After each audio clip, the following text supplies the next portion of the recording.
وہ مجھے پہلی بار ملی تھی تو زندگی کی نوید ملی۔ اگلے 25 ستمبر کو صرف 5 گھنٹے بعد وہ مجھے چھوڑ گئی اور زندگی مجھ سے روٹھ گئی۔ میں کھانا پینا سونا جاگنا سب بھول گیا۔ مما اور نور گھر چھوڑ گئیں۔ مشتبہ اور رابعہ بھی لندن جا چکے تھے اور میں ایک بار پھر اکیلا رہ گیا۔ کبھی کبھار خالہ اماں آ جاتی یا میں چلا جاتا، ورنہ پاپا کے علاوہ میرا کسی سے کوئی رابطہ نہ تھا۔ مجھے زندگی سے نفرت ہو گئی تھی کیونکہ ماہین میری زندگی تھی اور اس کے بغیر ان بے نام سانسوں کا ساتھ مجھے بہت اذیت دیتا تھا۔ مشتبہ وغیرہ کے لندن جانے کے بعد رابعہ نے ایک بار مجھے فون کیا تھا اور کہا تھا مجھے معاف کر دیجیے گا مصطفیٰ، میں آپ سے دور جانا چاہتی تھی۔ آپ قریب ہوتے ہیں تو میرا دل میرے اختیار میں نہیں رہتا۔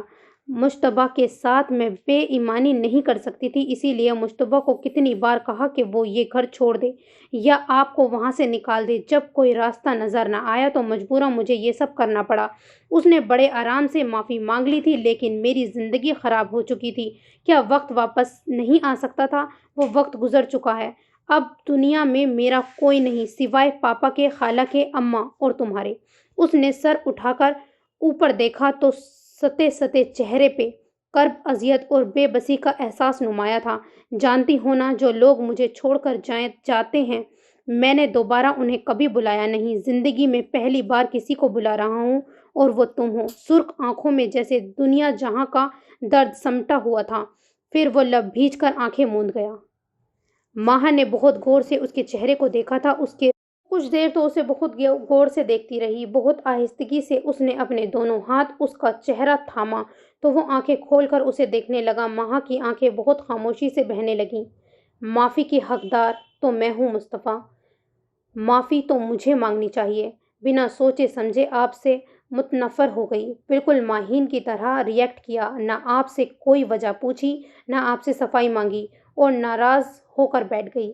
بری ہوں نا میں مصطفیٰ؟ معافی مجھے مانگنی چاہیے تھی اور مانگتے آپ رہے، مجھے روکنے کی کوشش کرتے رہے اور میں وہ اس سے آگے کیا کہہ سکتی تھی؟ پھوٹ پھوٹ کر رو دی۔ مصطفیٰ خاموشی سے اسے دیکھتا رہا۔ کیا اب بھی چھوڑ کر جاؤ گی؟ جا سکتی ہوں میں؟ اس نے شاکی نظروں سے اسے دیکھا۔ رندی آواز میں وہ بولی تو مصطفیٰ کے لبوں پہ مسکراہٹ رنگ گئی تھی۔ مصطفیٰ نے اسے اپنے ساتھ لگا لیا۔ وہ ایک دم سے پیچھے ہٹ گئی تو مصطفیٰ حیران ہوا۔ ابھی میں آپ سے ناراض ہوں؟ کیوں؟ وہ پریشان ہوا۔ ہماری شادی کو اتنا عرصہ بیت گیا، کیوں؟ تب سے لے کر آج تک آپ نے مجھ سے کتنی اظہار محبت کیا ہے، کتنے رومانٹک جملے بولے ہیں، یاد ہے آپ کو؟ وہ اس کی بات کا کوئی جواب نہ دے سکا۔ میری جان، پہلے پہل اظہار اس لیے نہیں کیا تھا کہ مجھے خدشہ تھا ایک نہ ایک دن تم بھی مجھے چھوڑ کر چلی جاؤ گی۔ میں تم سے محبت نہیں کرنا چاہتا تھا، لیکن وقت کے ساتھ ساتھ خالہ ماں کی اس بات کی تصدیق ہوتی گئی کہ ماہا بہت پیاری بچی ہے، محبت کرنا آتی ہے، جس سے روٹھتی ہے اسی کے سینے میں چھپ کر روتی ہے۔ اس نے بہت محبت سے اسے اپنے قریب کیا تھا اور اب اس کے بال سنوار رہا تھا۔ خالہ اماں نے تو یہ بھی کہا تھا کہ ماہا بہت محبت کرنے والی بچی ہے، تمہیں سمیٹ لے گی، تمہیں اس قدر محبت دے گی کہ تم اپنی پچھلی زندگی بھول جاؤ گے۔ لیکن خالہ اماں نے تمہارے حوالے سے ایک بات غلط کہہ دی تھی۔ وہ کیا؟ بے اختیار وہ پوچھ بیٹھی تھی۔ انہوں نے کہا تھا کہ ماہا چاہے کسی سے جتنا بھی ناراض ہو جائے لیکن اگلے بندے کو کبھی سزا نہیں دیتی۔ لیکن یار یہ بات مجھے ذرا ہضم نہیں ہوئی، کیونکہ تم تو پچھلے 4-5 ماہ سے مجھے سزا دے جا رہی ہو۔ میں نے کب آپ کو سزا دی؟ پچھلے 5 ماہ سے ایک ہی کمرے میں موجود ہو کر مجھے اپنے سے اتنا دور کیے رکھا ہے کہ میں تو یہ بھی بھول گیا ماہا ہے کیسی۔ وہ تو آپ کی وجہ سے۔ یار اچھے شوہر کو ایسی سزا نہیں دیتے۔ آپ اچھے کب سے ہو گئے؟ ابھی ہو جاؤں گا نا۔ ابھی تم سے محبت بھری باتیں کروں گا، آخر تمہیں منانا بھی تو ہے اور مجھے امید ہے تم فوراً مان جاؤ گی۔ مان تو جاؤں گی مگر بدلے میں سارے بدلے لوں گی۔ اپنی بات کے اختتام پر وہ کھلکھلاتی تھی اور وہ اسے دیکھتا رہ گیا تھا۔ So this is the end of this novel. انشاءاللہ اگلی میں ملاقات ہوتی ہے۔ اللہ حافظ۔